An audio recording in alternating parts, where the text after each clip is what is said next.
So let's see what's in box one. Oh man, straight away we have something really, really special here. Can you see it? The Future of Liberation Theology.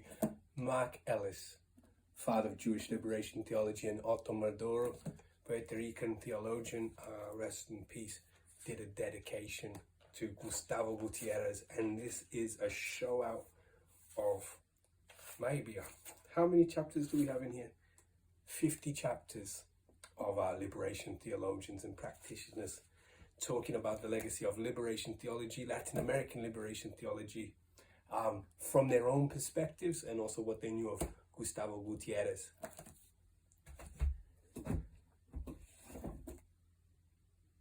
Shama, Religion in the Secular City. I have to show you the side of these books because they don't have the dust jackets.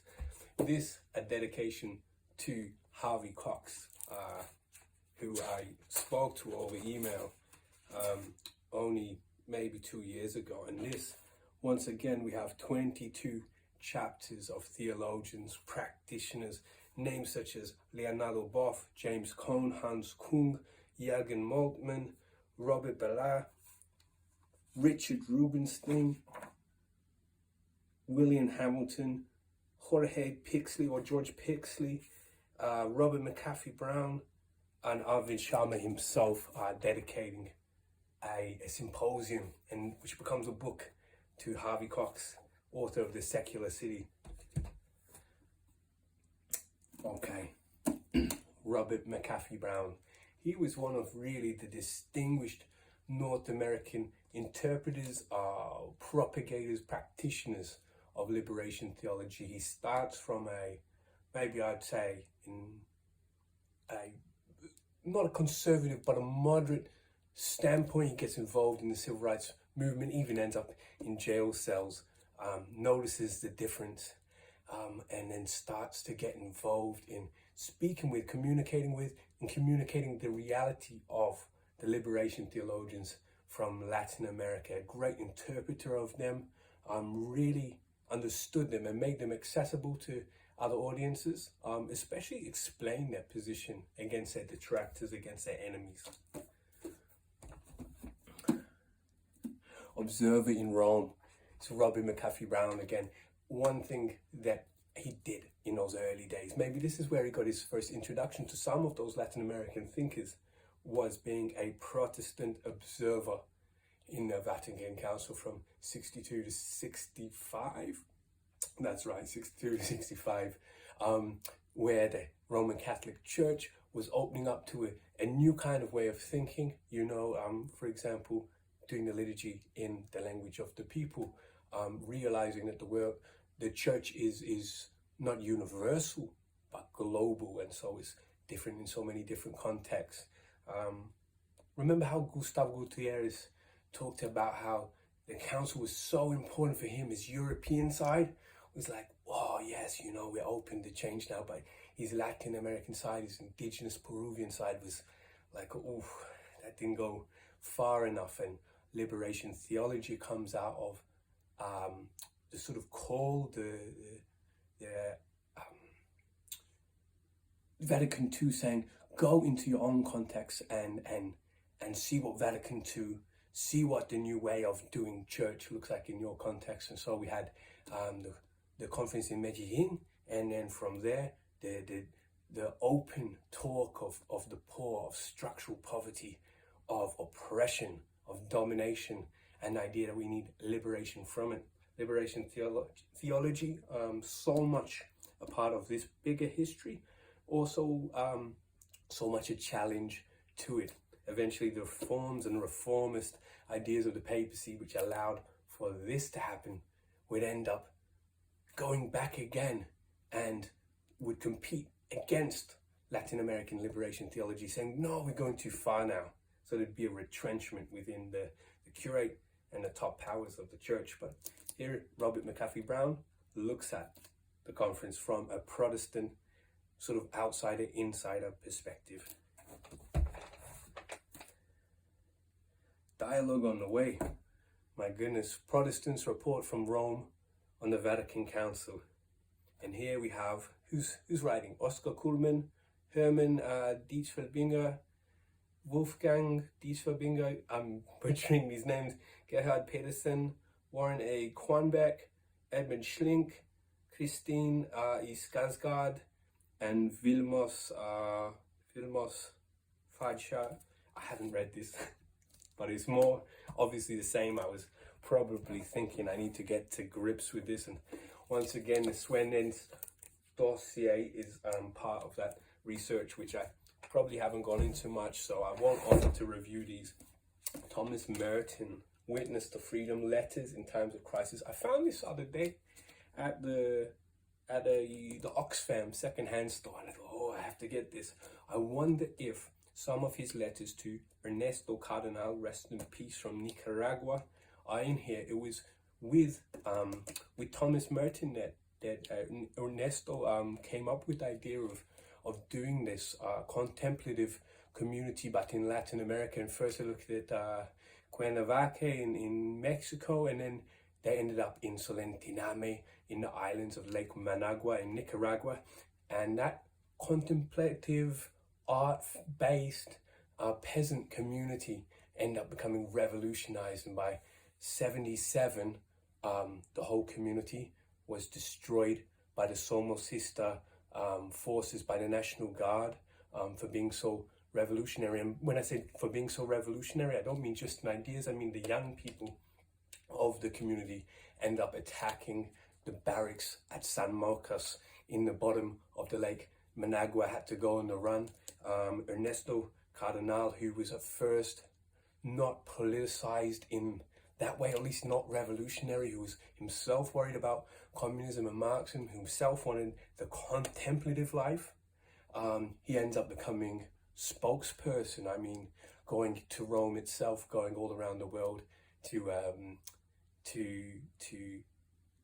garner support for the Sandinistas, for the revolutionary forces, for the new democracy which was on its way. And you know, you could argue, did it come? But Thomas Merton, he was stuck, trapped in this Trappist monastery. His father superior wouldn't let him leave. He was caught and he was bound there.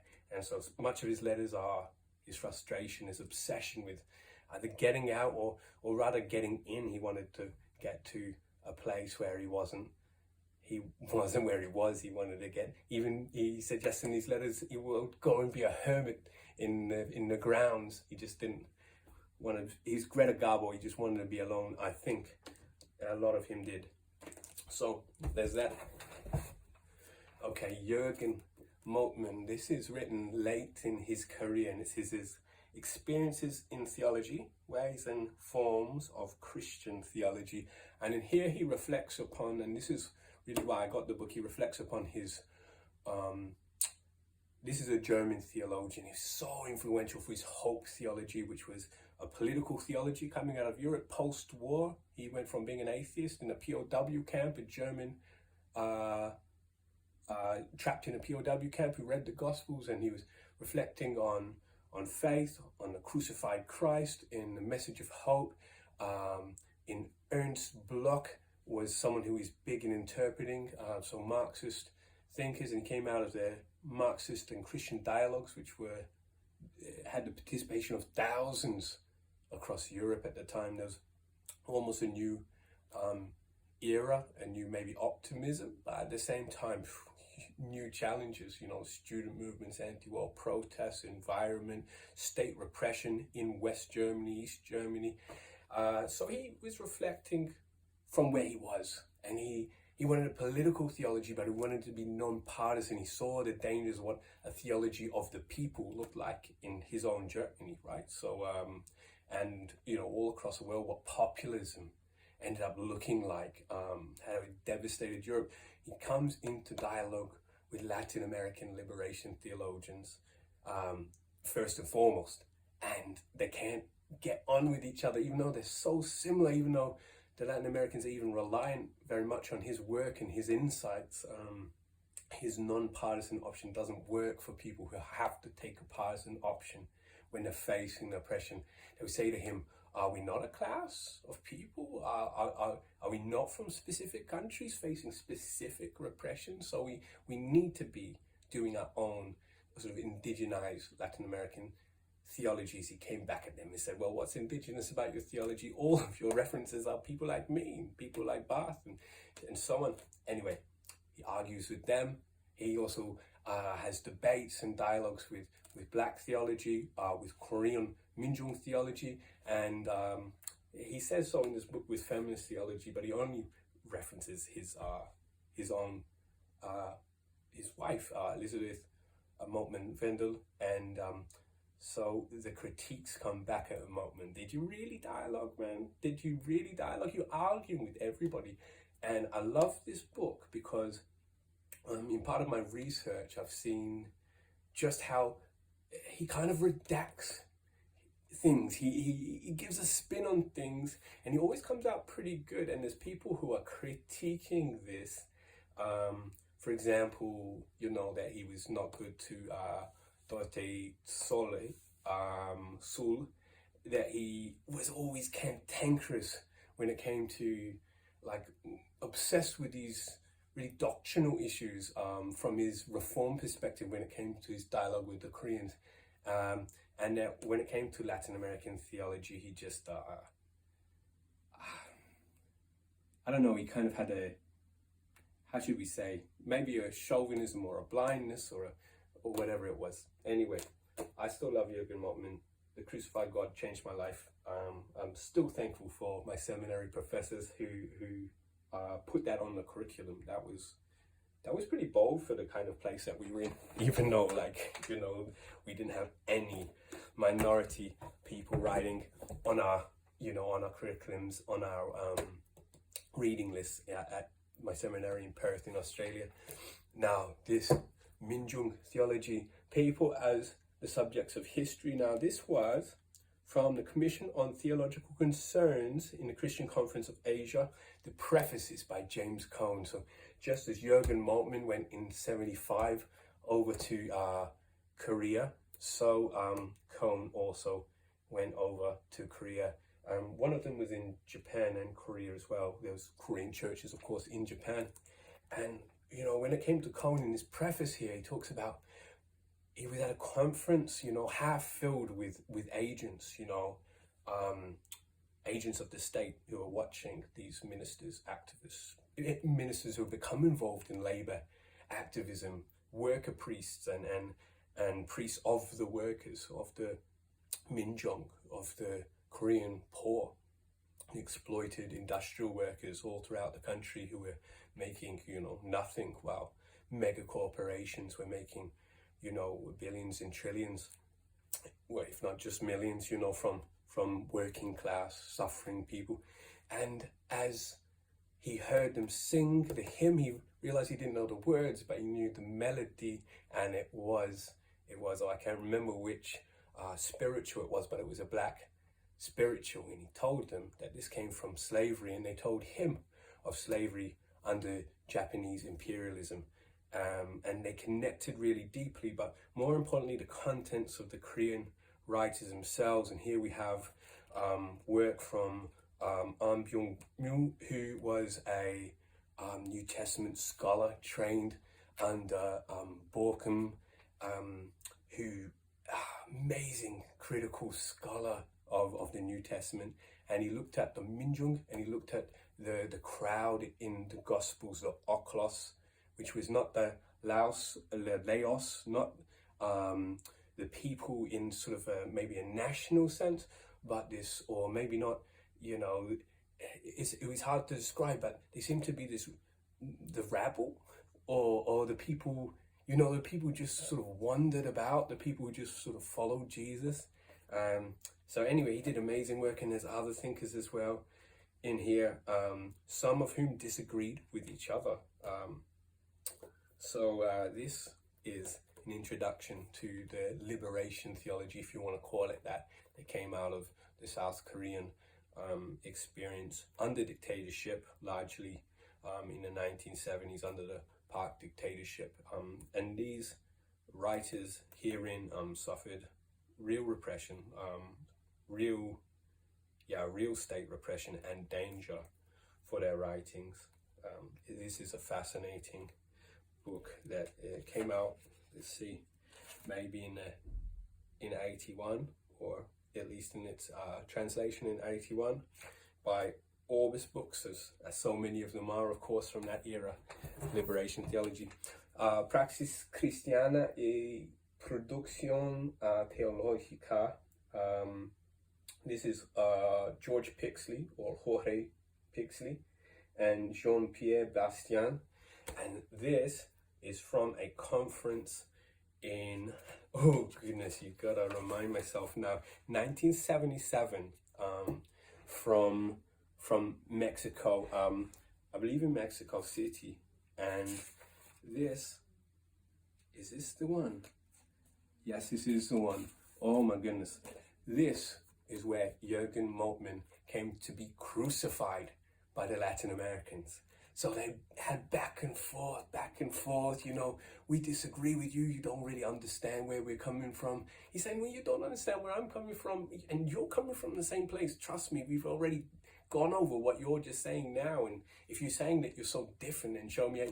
Anyway, there's a big, you know, it came to a head in an exchange of open letters, you know, published in the pages of Christianity Crisis, that you know, the American premier New Left sort of journal, Reinhold Niebuhr's journal, that, you know, where everybody was reading. So they were publishing openly against each other.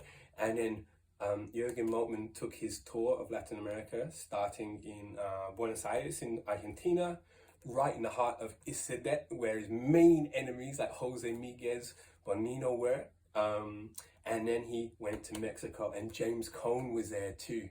And James Cone warned him, oh, they're gonna crucify you. And yeah, he went, and they heard him, and they heard each other, and they maybe came to a bit more, perhaps a bit more of a rapport through the fact that he met them on their own ground. Now there is this little case where, oh, my knees, there is this little case where Isidete students went to, could have been to Tübingen itself in Germany on Moltmann's own turf, and he was mad pissed about that, because they went to Germany and said right to their face, you're wrong. Well, he decided he would go to them. Here we have the addresses of him, of Harvey Cox, James Cone, of course, contingent of Latin Americans himself. This is a Spanish. I've been working on translating it. I'm really thankful to the Comunidad Teológica de Mexico for sending me also this PDF before my friend could bring this one back from Spain for me. So yeah, let's see what else we have. Concilium. This is an international Catholic journal that was one of the big ones, sort of producing and sending out throughout the world, read all throughout the world by ministers, by theologians. And in this episode, how do you say? In this one, right, it is from 1974, and in here we have Segundo Galilea, we have Enrique Dussel, we have Gustavo Gutierrez, Leonardo Boff, Jose Comblin, and Juan Luis Segundo, Raúl Vidales, Ronaldo Munoz, and Jose Miguel Bonino. So we got serious thinkers from Latin America, and they are speaking directly to the heart of the Vatican, to the centers, to the veins of world Catholicism, but especially sort of presenting their case in Europe through this journal on this issue. Okay, let's see, what do we have? But she said, Elizabeth Schussler Fiorenza, one of the founding figures of North American, if not, you know, global, or if not Euro-American, so that is European and North American feminist practices of biblical interpretation. Let me remind myself of what's going on here. Look at the dedication to Katie Cannon, Katie Geneva Cannon, rest in peace, Mary Hunt, Chung Hyun Kyung, Dian Yu, Judith Plasker, and Christine Schamberger. So Judith Plasker representing Jewish North American biblical interpretation. And so here we have articles dedicated to Miriam, to Arachne, to Mary of Magdala, to Justa, to Sophia, to Prisca, and to Sheba. And I have to admit, I haven't read this one yet. I've been late coming, like so many men in the field of liberation theologies, to feminist liberation theology. And you know what I've found through my reading, and my reading's, you know, it's getting there now, but is the level of self-criticism, and the level of being able to critique the Bible itself rather than just say, oh, the Bible's a liberation text. No, within these circles, because there's so much dealing also ecumenically, especially there's that Jewish Christian nexus in the feminist circles that was there, and then also the post-Christian aspect. So many women who had come from church backgrounds, who were into theology and biblical studies, were now post-Christian, including in this early era of the late 60s and early 70s. And so, yeah, there was that sort of nexus as well of really having to deal with serious people critiquing these traditions,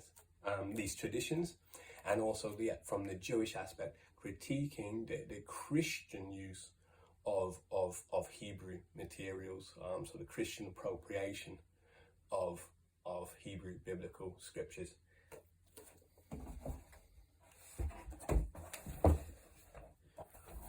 This one was very, very, very interesting, because it is Elsa Tamez, and she is interviewing some of the biggest names of Latin American theology. Look at all the names that she's interviewing. They're all the men folk. Rubam Alves, Leonardo Boff, Gustavo Gutierrez, Jose Miguel Bonino, Juan Luis Segundo, and others. And the others are, let's see now, Enrique Dussel, George Pixley, Julio de Santa Ana, Hugo Asman, Milton Schwantes, Carlos Mestes, Frei Beto, Pablo Richard, Raul Vidales, and Mortimer Arias. And it's really interesting because they've all got to different stages in their thinking by the time when she interviews them in 1987. Well, 87 is the translation, 86, and she's doing this through the DEI in San Jose, Costa Rica, which is the Departamento Ecumenico de Investigaciones. Forgive my pronunciation, it's absolutely awful. But they've all come to different stages at this stage of how well can they engage with, even understand what feminists are doing, or if they don't call themselves feminists, what women are doing in Latin America and outside of Latin America when they're doing church, when they're struggling against not just poverty, which the Latin American liberation theology was talking about, not just economic oppression, but the double oppression, the triple oppression of being women and facing machismo as well. Feminist interpretation of the Bible. It's edited by Letty M. Russell, another founding mother of North American feminist liberation theology, biblical hermeneutics, critical studies of religion. Now we have serious chapters in here by Barbara Brown Zygmunt, Katie Geneva Cannon, Margaret A. Farley, Catherine Dube Sackenfeld, Sharon H. Ringe, J. Cheryl Exum, T. Dror Zettel, Susan Brooks Sisselway, Rosemary Radford Ruther, Elizabeth Schuster Fiorenza, Letty M. Russell herself, and Phyllis Tribble. So, I mean, you've got names in there, and they're coming from different perspectives: Jewish, Black, post-Christian, Catholic, Protestant, and they are engaging the Bible in so many perspectives, and also debating with each other. They take each other seriously, and they're in a maybe I don't know how much is call it intense debate. No, debate is the right word, but there doesn't seem to be, and maybe there was, but in my extra research, the debate's such a healthy one, such a one where they're saying, well, let's really get to this, and it's, you know, they don't mind saying to each other, yeah, but why are you even using that source over there? Why even bother with that? You need to put it away. And they're saying, well, yeah, but this is important because we can mine beneath it. Almost no stone goes unturned. Even there are blind spots, of course. You know, we're talking about a mostly North American context here, and in this book, even in this book, and mostly you know, white and Gentile group of middle class practitioners, but they are absolutely brilliant. I mean, absolutely brilliant.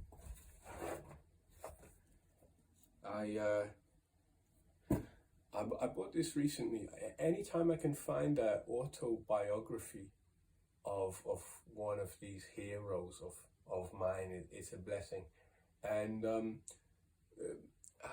Rosemary does go into some detail in this, into the specific interfeminist debates, into those amazing first conferences and first moments that, you know, just are so exciting to read about. But also spends a lot on childhood, on broader Catholic politics, on life and on marriage, and you know, on the normal day-to-dayness of life, and that is, I guess, what our theologies are made of. Let's see now. This book is The Game Changer, and this is Wilder C. Gaffney. Will Gaffney is a professor of the Hebrew Bible, and takes a literary womanist approach to the Torah, to the Tanakh, to the tales of the women. And what was the subtitle of this? Of the throne and of Torah. Yeah, of Torah and of the throne. And what I love about this book so much, besides the fact that it makes these stories that we got so used to but never could make much sense of, at least me growing up in the church, you know, seems so far away. It makes them really present in terms of the humans come to life, the real people. Like, you can see their actual dilemmas, their thinking, the clocks turning, their political sort of machinations, or the small things that they're doing to struggle and survive and be present and, you know, keep their shit together. And so it comes really real, and the stuff in the Bible starts feeling like you're watching something as popping, as brilliant, as you're on the edge of your seat, as something like Game of Thrones, or something sort of set in a similar world. And I don't mean to insult by saying a similar world, like Game of Thrones is fantasy, and here we have biblical material, but there's something so much. I mean, the dynamics of power set in a sort of a far off, distant past looking world, which also involves elements of divinity, of magic, of the supernatural. So that's what I mean by that connection. And what I love besides all of that is that Will Gaffney, Professor Gaffney, brings out the questions of who's not here, you know? Like, you know, people have mums, right? Like, you gotta be born by somebody. But so what, I wonder what the relationship was there. Like, I mean, why aren't they there? Or Or we heard about all these daughters, but we didn't hear about them in the stories that immediately followed. So what must it have been like for them in this situation? Or what can we imply by the actions done here, and what that meant for women as a whole? What might have been the conversations had? We know what kind of conversations go down. So like, if we know that women were conspiring together in Egypt, take the principle. If we know that this happens, these kind of co-conspirators come up in these situations, what were mothers, sisters, daughters, what were women agents doing in these stories, even if they're not heard in the final text? And so people who are not present to us, maybe immediately on the surface, become present through this work. It is honestly I was always been enamored with biblical studies. I've never read anything like this.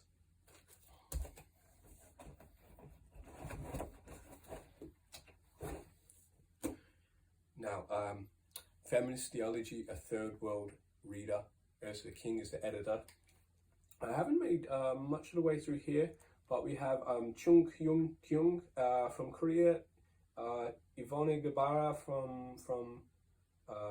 from Brazil, Kwok Pyu Lan from Hong Kong, who teaches in the United States, Mercy Amber Oduyoye from Ghana, and Dolores S. Williams from the USA. These are not names that are unknown to me. When I'm mispronouncing, I just speaking so fast. We have Ada Maria Isasi Diaz as well, on the task of Hispanic women's liberation theology, Dolores S. Williams on women's theology, Kwok Pyu Lan on future feminist theology in Asian perspective, and more and more. Also documents from, say, the Mexico Conference of ITWA, and there's Marian Katopo, who's a name familiar to so many of you from Indonesia. But I mean, it goes on. We're not just talking, how many chapters have we got in here? We've got 38 chapters of some of the most amazing stuff. And I've just been reading, with books like this, you don't tend to read cover to cover. You tend to be searching in the back for topics that you were looking for, or searching by the titles or by authors that you know. Maybe you go from there, or you skim and you find. But this is full of everything from biblical theology to issues of exegesis, to case studies in certain like locations, to poetry and liturgy. Super brilliant, important stuff. Here we have In Memory of Her by Elizabeth Schussler Fiorenza. Getting a lisp now. A feminist theological reconstruction of Christian origins. So this is the kind of work that Schussler Fiorenza was involved in, which is reconstruction work. So again, when you might see only certain stuff on the surface, there are still hints there, you know, even though mostly buried, mostly denied. The women who are mentioned there, well, what might we reconstruct about their lives, about their ministry, about their perspective on things? And perhaps we can actually reconstruct a relative good amount about them by historical study of the times and places, but also by imagination. So really it's an act of recalling, remembering members of the community again. This wasn't an uncontroversial book at the time, and probably is still not uncontroversial today. It is really brilliant. I use that word a lot. I can see all of my highlighting, at least over here. Let's see.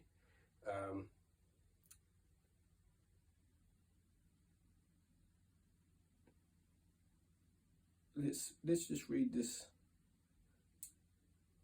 She says that the feminist debate engendered by the Woman's Bible, which we won't go into just yet what that means, the Woman's Bible, centers on the question of the theological rejection or / legitimization of the Bible rather than on historical feminist reconstruction. So rather than say, do we just throw out the scriptures, get rid of them, throw out the traditions hopelessly patriarchal, or do we legitimize them and feminize them, or say, well, they just must be used because they are our traditions. We need to do reconstruction work, and what does it look like? It also looks like admitting where the Bible is hopelessly patriarchal, where it isn't redeemable, but it does also mean doing more than that as well, and saying, well, where were the women? What were they doing? Where was their agency? Even if it was submerged, denied, as often as men could try to submerge and deny it. I'm going to leave it for there because my poor little feet sat under me. We're going to go box by box.